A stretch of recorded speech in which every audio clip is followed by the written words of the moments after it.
তাকওয়ার ফায়দা শুধু পরকালে না, রাষ্ট্রপ্রধান মুত্তাকি হইলে রাষ্ট্র সোনার রাষ্ট্র হয়। আর রাষ্ট্রপ্রধানের মধ্যে তাকওয়া না থাকলে ওই রাষ্ট্রের মানুষ জাহান্নামবাসী হয়। আইন আদালত কি অবস্থা আজকে!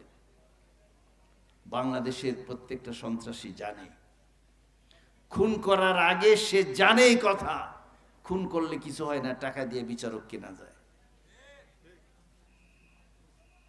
আমার নিজের মহল্লার ঘটনা, বাবা, ওই লোক এখন মারা গেছে, তার ওই সন্তান আছে, বাবা তার সন্তানকে পিস্তল হাতে দিয়ে বলতেছে, জামাইরা পরেরটা আমি দেখুন। সে জানে এদেশের আদালতের রায় টাকায় কেনা বেচা হয়। তাকওয়ার অভাব। হযরত আলী রাদিয়াল্লাহু তাআলা আনহু যখন খলিফা, ঘটনা আপনারাও জানেন, আমি শুধু আপনাদেরকে একটু স্মরণ করায় দিই।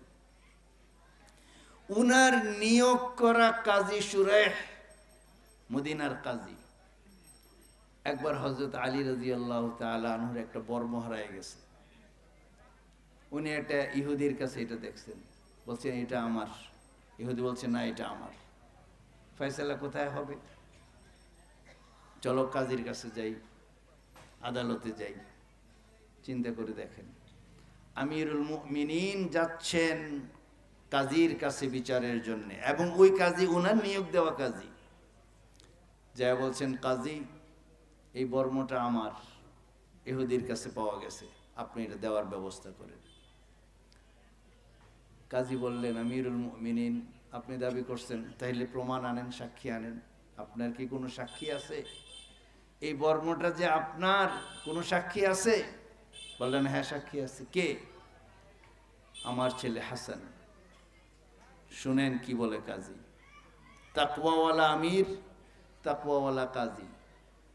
কাজী বলতেছে, আমিরুল মুমিনিন বাবার পক্ষে সন্তানের সাক্ষ্য ইসলামী আদালত গ্রহণ করবে না, আপনার অন্য কোনো সাক্ষী থাকলে আনতে পারেন।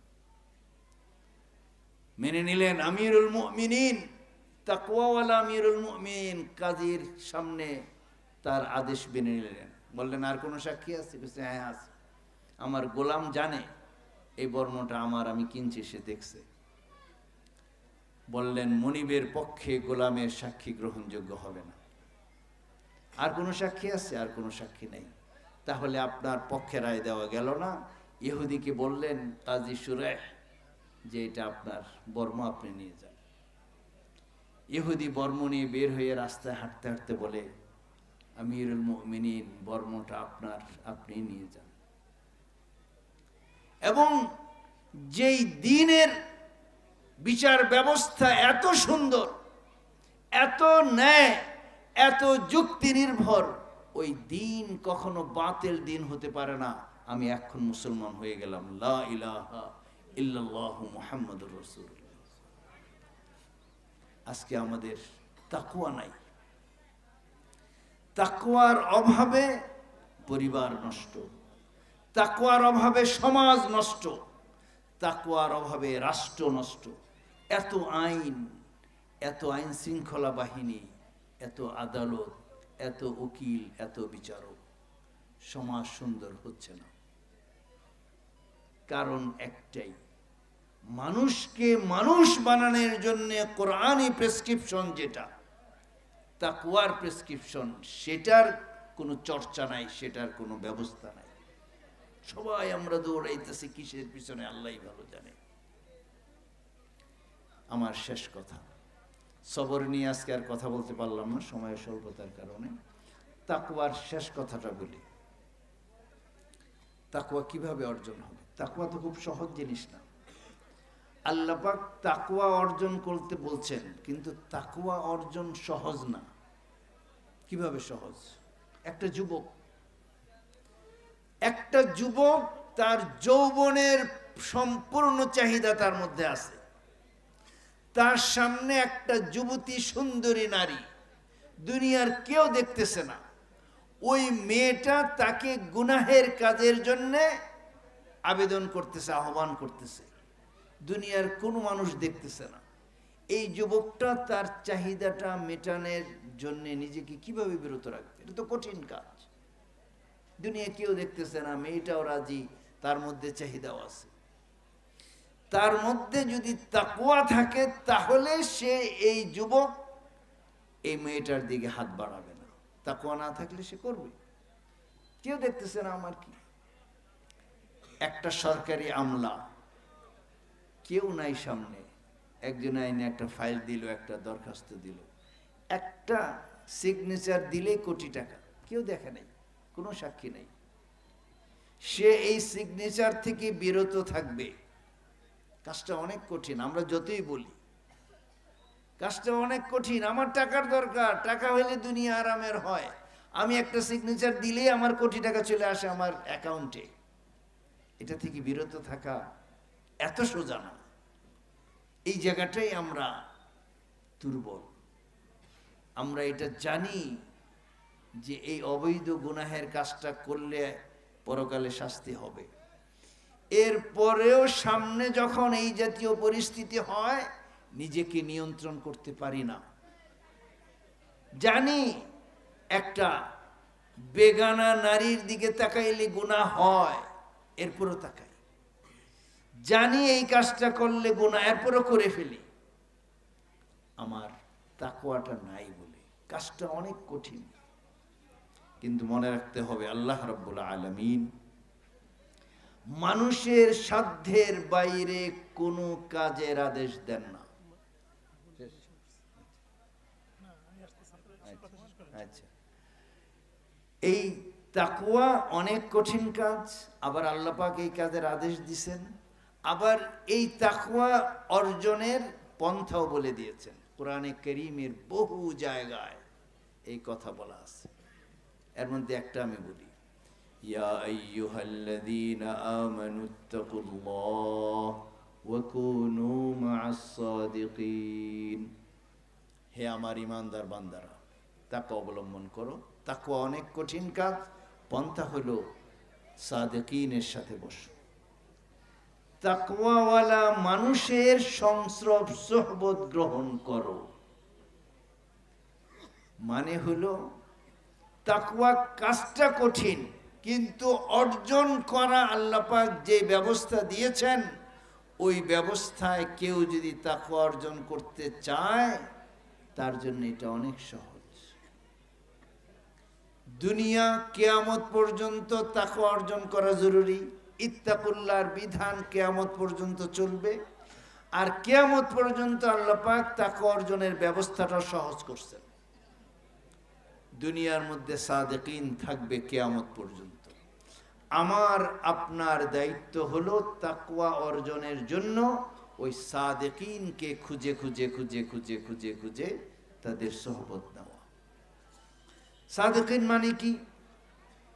সাদিকিন মানে হলো যারা নিজেকে পরিপূর্ণভাবে আল্লাহ রাব্বুল আলামিনের দরবারে সমর্পণ করে দিয়ে তাকে অবলম্বন করছে। ওই সাদিকিন আমার সমাজে যত হবে, তাদের সাথে সংমিশ্রণের কারণে আমার সমাজের অন্য মানুষরাও তাকওয়ালা হবে। আর এই সাদিকিন তৈরির কিছু কারখানা আল্লাহ রাব্বুল আলামিন তার রাসূলের মাধ্যমে শুরু করছে। সেই সাহাবায়ে কেরাম থেকে শুরু হয়ে আল্লাহ রাসূলের সোহবত পেয়ে সাহাবায়ে কেরাম সাদিকিন হয়েছেন। সাহাবায়ে কেরামের সোহবত পেয়ে তাবিঈন সাদিকিন হয়েছেন। তাদের সোহবত পেয়ে তাবিঈন সাদিকিন হয়েছেন। এইভাবে সিলসিলা চলতে চলতে চলতে চলতে আজ পর্যন্ত পৃথিবীতে সাদিকিনের জামাত, আমরা যদি আরেকটু অন্য শব্দে বলতে চাই, উলামায়ে কেরামের হাক্কানি উলামায়ে কেরাম, আউলিয়ায়ে কেরামের জামাত এখনো পৃথিবীতে আছে। খুলাসাতুল কালাম, সংক্ষিপ্ত শেষ কথা হলো, জান্নাতে যাইতে হইলে, দুনিয়ায় শান্তি পাইতে হইলে তাকওয়া লাগবে, এক নম্বর কথা। দুই নম্বর কথা হইল তাকওয়া অনেক কঠিন কাজ, কিন্তু আল্লাহ পাক ব্যবস্থা করে দিয়েছেন। সেটা কি? 3 নম্বর, যাদের অন্তরে তাকওয়া আছে এই ওলামায়ে কেরামের সোহবত নিতে হবে।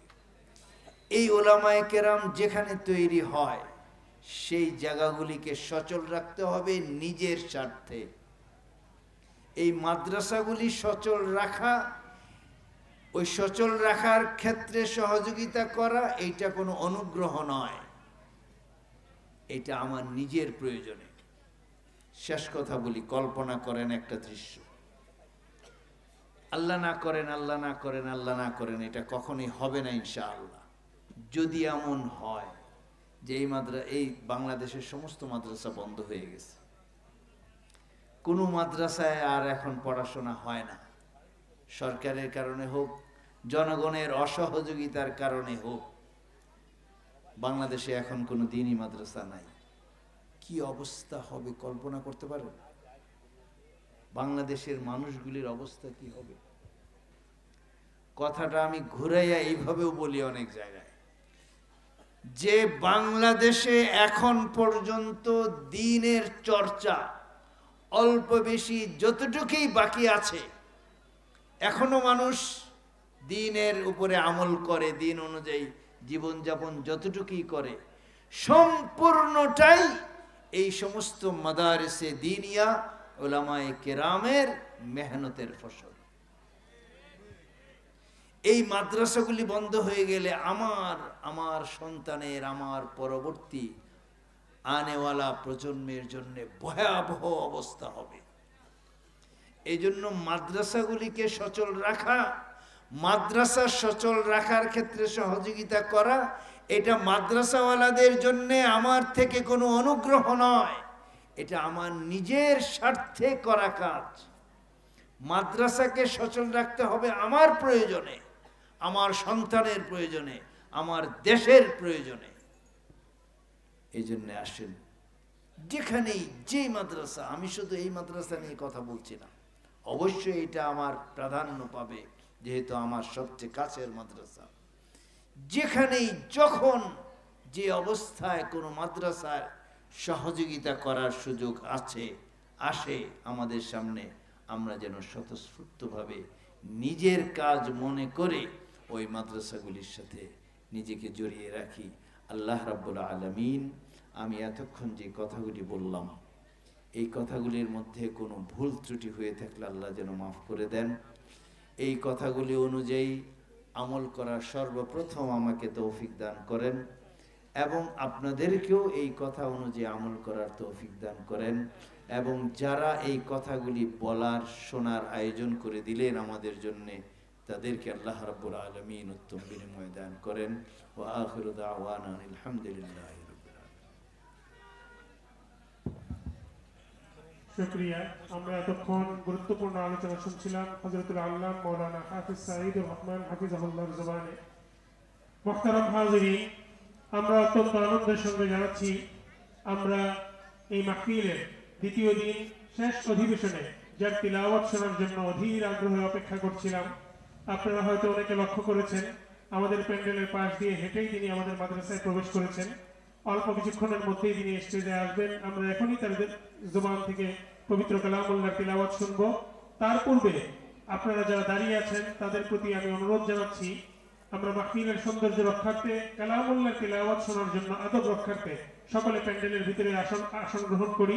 ফাঁকা জায়গাগুলো একটু পূরণ করে বসি। সামনে চাপ দেন, সবাই একটু সামনে চাপ দেন। ফাঁকা জায়গাগুলো পূরণ করে বসেন, পিছনে অন্যদেরকে ঢোকার জায়গা দেন। শাইখুল কুররা শেখ আহমদ বিন ইউসুফ আল আজহারি দারুল উলুম কলমা মাদ্রাসায় অবস্থান করছেন। আপনারা রাস্তা ক্লিয়ার করে দেন। শেখ এখনই আমাদের স্টেজে তাশরীফ আনবেন। শেখের আসার পূর্বে আমরা আমাদের মুরব্বী স্টেজে যিনি আছেন, মুরব্বীর হাত দিয়ে আমাদের এই মাদ্রাসার দারুল উলুম কলমা মাদ্রাসা, নড়িয়া বালিকা মাদ্রাসা উভয় মাদ্রাসার সঙ্গে যুক্ত আছেন এই মাদ্রাসার আজীবন দাতা সদস্য জনাব আলহাজ আবুল হোসাইন সাহেবকে সম্মাননা ক্রেস্ট তুলে দিতে চাচ্ছি। সম্মাননা ক্রেস্ট গ্রহণ করার জন্য অনুরোধ করছি আবুল হোসাইন সাহেবকে।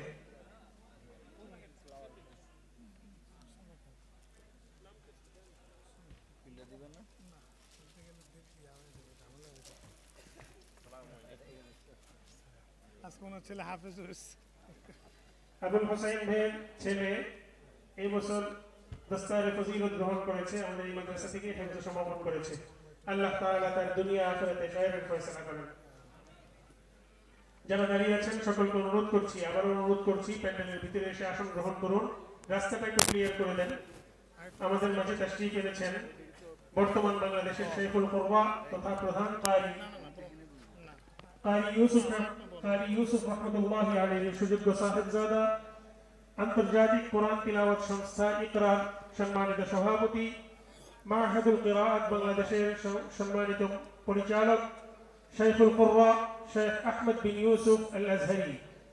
শাইখের জবান থেকে আমরা পবিত্র কালামুল্লাহর তিলাওয়াত শুনব। যারা দাঁড়িয়ে আছেন রাস্তায় আবারও অনুরোধ জানাচ্ছি, প্যান্ডেলের ভিতরে এসে আসন গ্রহণ করুন, একটু চেপে চেপে বসুন, ফাঁকা জায়গাগুলো একটু পূরণ করে বসুন। শাইখ স্টেজে আসতে আসতে দারুল উলুম কলমা মাদ্রাসার প্রতিষ্ঠাতা প্রিন্সিপাল হযরতুল আল্লামা মাওলানা হাফেজ আশরাফ মাসরুর হাফিজাহুল্লাহ, মাদ্রাসা শিক্ষা এবং দারুল উলুম কলমা মাদ্রাসা, নুরিয়া বালিকা মাদ্রাসা, এই মাদ্রাসাগুলো এই এলাকায় প্রতিষ্ঠিত হওয়ার প্রেক্ষাপট সম্পর্কে কিছু সংক্ষিপ্ত আলোচনা পেশ করবেন। সকলকে অনুরোধ করব একটু দিলের কান লাগিয়ে শুনবেন। আমাদের এই উভয় মাদ্রাসার জন্য আপনারা দিল থেকে খাসভাবে দোয়া করবেন। একটু আমরা হযরতের কথাগুলো শুনি। السلام عليكم ورحمة الله وبركاته.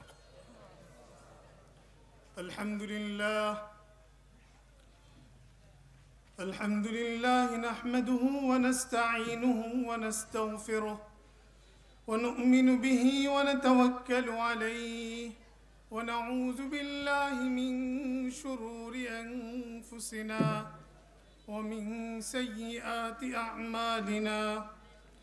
من يهده الله فلا مضل له ومن يضلل فلا هادي له. ونشهد أن لا إله إلا الله وحده لا شريك له. ونشهد أن سيدنا وسندنا ونبينا وتقينا وشفيعنا وحبيبنا وحبيب ربنا ومولانا محمد عبده ورسوله، أرسله بالحق بشيرا ونذيرا وداعيا إلى الله بإذنه وسراجا منيرا. أما بعد فأعوذ بالله من الشيطان الرجيم. بسم الله الرحمن الرحيم. يا أيها الذين آمنوا اتقوا الله وكونوا مع الصادقين. وفي آية أخرى ثم أورثنا الكتاب الذين اصطفينا من عبادنا. وفي آية أخرى إنما أموالكم وأولادكم فتنة. صدق الله العلي العظيم. সকলে মুহাব্বত ভরে দরুদ পড়ে দুরূদ শরীফ পাঠ করি।